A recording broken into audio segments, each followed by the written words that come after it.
Hindi lahat ng kumikinang ay maganda. Hindi lahat ng maganda ay mahalaga.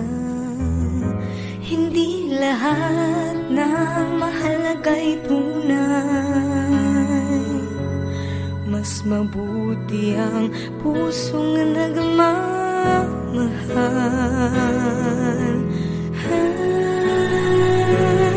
May mga bagay na di maintindihan. Buhay ay maraming dahilan.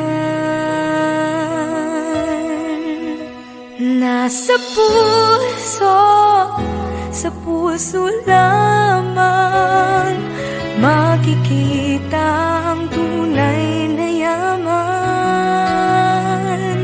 Pagkat pag-ibig